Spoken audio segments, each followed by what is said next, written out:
warahmatullahi wabarakatuh. Selamat pagi atau siang kepada seluruh rekan-rekan mahasiswa jurusan akuntansi Politeknik Negeri Padang.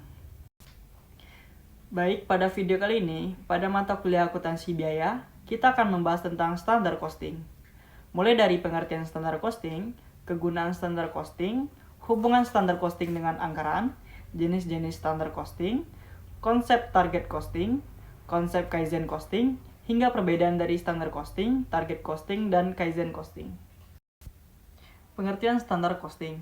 Biaya standar adalah biaya yang ditentukan di muka sebelum produksi yang merupakan jumlah biaya yang seharusnya dikeluarkan untuk membuat satu satuan produk. Biaya standar menyatakan berapa biaya yang seharusnya dicapai dan dapat diterima, tetapi dengan kinerja yang tidak sempurna. Biaya standar ditentukan secara ilmiah menggunakan studi waktu dan estimasi rancangan teknik.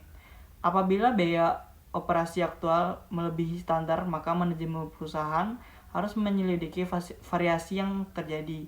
Jadi, perusahaan menggunakan standar biaya sebagai dasar untuk pengukuran dan perbandingan. Proses penetapan biaya standar disebut dengan standar costing. Selanjutnya, kegunaan standar costing. Ada beberapa manfaat dari penetapan biaya standar oleh perusahaan. Yang pertama, alat pengendalian biaya. Kedua adalah memotivasi pegawai bekerja secara efisien dalam mencapai standar yang telah ditetapkan. Yang ketiga, instrumen penilaian kebijakan manajemen. Keempat, memberikan pedoman kepada manajemen berapa biaya yang seharusnya dikeluarkan dalam suatu kegiatan dan sebagai dasar untuk menetapkan harga jual. Selanjutnya, terakhir adalah alat pengendalian kegiatan perusahaan. Namun demikian, kalkulasi biaya standar ini juga memiliki beberapa kelemahan, yaitu tingkat keketatan atau kelonggaran standar tidak dapat dihitung dengan tepat, di mana standar yang terlalu longgar melemahkan motivasi pegawai dalam bekerja. Dan jika standar terlalu ketat, maka pegawai frustasi bekerja karena memikirkan standar yang tidak masuk akal. Selanjutnya, standar cenderung untuk menjadi kaku atau tidak fleksibel meskipun dalam jangka pendek. Analisis varians seringkali mengabaikan tingkat kualitas dan mengabaikan umpan balik yang berkaitan dengan perbaikan. Selanjutnya, hubungan antara standar costing dan anggaran. Biaya standar sebagai instrumen pengendalian biaya juga memiliki keterkaitan dengan proses penganggaran. Perhitungan standar cost digunakan sebagai dasar dalam menetapkan anggaran. Biaya yang dianggarkan atau budgeted cost adalah biaya standar dikalikan dengan unit yang diproduksi. Beberapa standar yang dapat digolongkan atas dasar tingkat keketatan dan kelonggarannya. Nah, jadi yang pertama yaitu standar teoritis. Standar ditetapkan berdasarkan kapasitas teoritis adalah standar ideal karena mencerminkan efisiensi maksimum. Nah, meskipun standar ditetapkan berdasarkan kapasitas ini biasanya tidak mungkin dicapai, namun dapat bermanfaat untuk memotivasi pegawai. Selanjutnya yaitu standar rata-rata biaya waktu yang lalu. Nah, rata-rata biaya waktu yang lalu ini ditentukan dengan menghitung rata-rata biaya periode yang lalu. Nah, standar ini cenderung longgar dan mengandung beberapa biaya yang tidak efisien yang seharusnya tidak dimasukkan ke dalam unsur biaya standar. Nah, jenis standar ini berguna pada saat perusahaan baru pertama kali menetapkan biaya standar. Selanjutnya yaitu standar normal. Nah, standar normal didasarkan atas taksiran biaya di masa yang akan datang dengan asumsi keadaan ekonomi normal.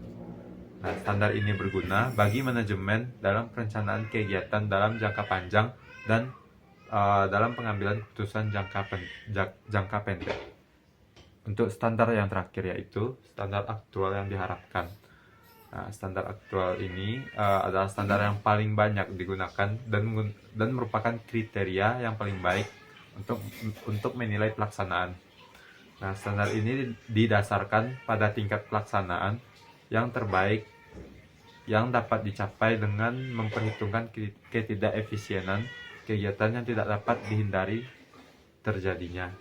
Selanjutnya, masuk ke materi berikutnya yaitu konsep target costing. Apa itu biaya target atau target costing?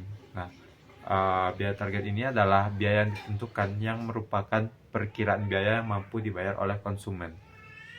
Nah, target costing itu sendiri adalah metode penetapan biaya target yang dirumuskan dengan biaya target adalah target harga dikurang dengan target laba. Perusahaan harus merancang produk dengan biaya yang tidak melebihi biaya target. Nah, jika harga produk yang didesain melebihi target biaya, maka perusahaan tidak akan memproduksi produk tersebut. Jadi dengan target costing, pengurangan biaya yang dilakukan pada tahap pengembangan dan perancangan atau desain produk baru. Jika pada target costing, metode perencanaan biayanya menekankan pada pengendalian spesifikasi, rancangan, dan teknik produksi, maka pada standar costing, pengendalian biaya dilakukan berdasarkan analisis internal atas proses produksi. Selanjutnya yaitu mengenai konsep Kaizen Costing. Kaizen Costing adalah metode pengurangan biaya selama tahap atau proses produksi dengan memastikan adanya perbaikan berkesinambungan atau continuous improvement. Jadi pengurangan biaya yang telah dilakukan dengan target costing pada tahap pengembangan dan juga perancangan produk itu dilakukan dengan pengurangan biaya pada Kaizen Costing pada tahap proses produksi. Selanjutnya itu mengenai perbedaan target costing, Kaizen costing, dan juga standar costing. Ada beberapa fitur yang bisa dilihat mengenai perbedaan ketiga konsep ini. Yang pertama itu fokusnya. Target costing itu harga jual dan juga profitabilitasnya. Kaizen costing itu pengurangan biaya berkelanjutan, sedangkan standar costing itu perbandingan biaya aktual dan juga standar. Yang kedua, mengenai waktunya. Pada target costing itu tahap perencanaan. Pada Kaizen costing itu setelah produk diluncurkan. Pada standar costing itu selama proses produksi. Fitur yang ketiga yaitu mengenai orientasinya. Pada target costing itu orientasinya pasar, Kaizen costing itu orientasinya proses produksi, sedangkan standar costing itu orientasinya pengendalian biaya. Yang keempat itu mengenai inovasinya. Target costing itu inovasinya tinggi, Kaizen costing itu sedang, sedangkan standar costing itu rendah. Yang terakhir yang mengenai partisipasinya. Target costing partisipasinya seluruh departemen. Kaizen costing partisipasinya itu seluruh karyawan, sedangkan standar costing itu partisipasinya adalah akuntansi dan juga manajemen.